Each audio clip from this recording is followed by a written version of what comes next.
Il y a des blessures qui ne détruisent pas ton corps. Elles détruisent ton esprit lentement, silencieusement, sans bruit. Au début, tu ne le remarques même pas. Tu continues à vivre normalement. Tu souris, tu parles avec les autres. Tu fais semblant que tout va bien. Tu te dis que tu es fort mentalement. Tu te dis que le temps va arranger les choses. Mais à l'intérieur, quelque chose commence déjà à changer. Tu n'as plus la même énergie. Tu n'as plus le même regard sur la vie. Certaines choses qui te rendaient heureux avant ne te procurent plus rien. Ton esprit devient lourd, fatigué, comme si ton cerveau portait un poids invisible tous les jours. Et le problème avec certains traumas, c'est qu'ils restent silencieux très longtemps. Alors, ton esprit commence à chercher un refuge, quelque chose pour calmer cette douleur intérieure, un vice, une distraction, une addiction, une dépendance émotionnelle, quelque chose qui puisse faire taire le chaos pendant quelques minutes. Au début, ça te soulage. Tu as l'impression de respirer un peu. Tu as l'impression d'oublier. Mais petit à petit, ce refuge devient une prison. Parce que ce qui te calme au début commence à contrôler ton esprit. Tu changes sans t'en rendre compte. Tu deviens plus froid, plus distant. Tu parles moins. Tu réfléchis trop. Tu observes tout. Tu commences à perdre confiance dans les autres. Tu commences à perdre confiance dans toi-même. Et parfois, tu ne cherches même plus à être heureux. Tu cherches juste à avoir un peu de paix mentale.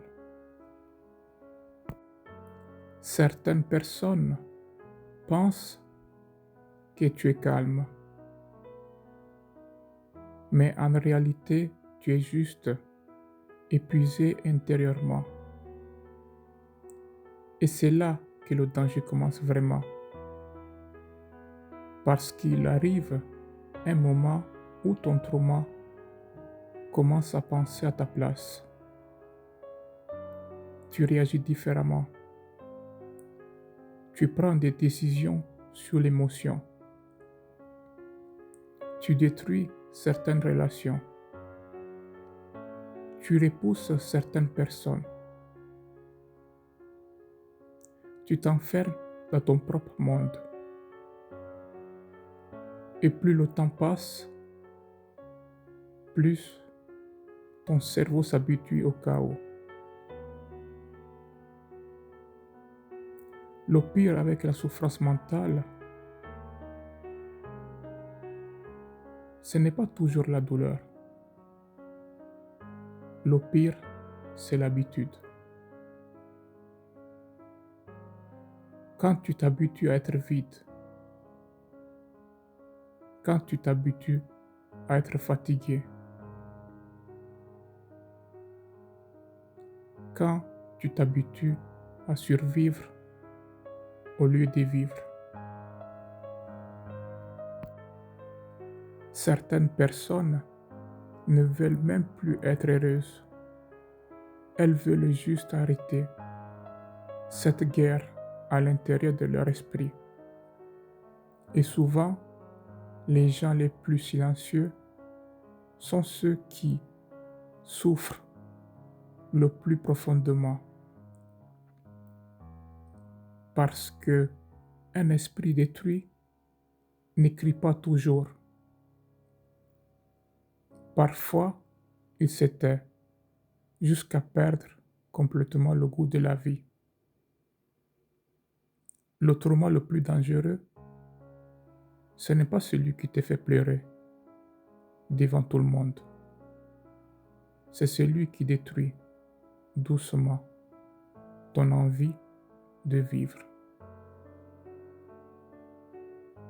Pendant que tout le monde pense encore que tu vas bien. Le problème, ce n'est pas d'avoir été détruit intérieurement. Le vrai problème, c'est de croire que tu dois rester comme ça toute ta vie.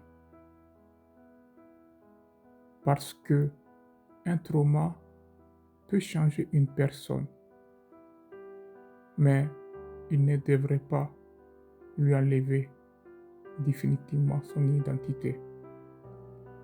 Et parfois, le premier remède, ce n'est pas de courir derrière le bonheur, c'est déjà de comprendre ce qui détruit ton esprit en silence. Observer tes comportements. Observer ce qui te vide mentalement. Observer les personnes, les habitudes, les pensées qui nourrissent ce cœur intérieur. Parce que, à force de fuir la douleur, tu finis par fuir toi-même. Et certaines guérisons commencent seulement quand une personne accepte enfin d'arrêter de cacher sa souffrance derrière un masque. Tu n'as pas besoin d'être parfait. Tu n'as pas besoin d'être fort tous les jours. Mais tu as besoin de reprendre le contrôle de ton esprit avant que ton vide intérieur devienne normal. Parce que un esprit fatigué peut encore se reconstruire tant qu'il n'abandonne pas complètement lui-même. Et toi, est-ce que tu penses qu'un être humain peut réellement guérir d'un trauma profond ou certaines blessures restent éternelles?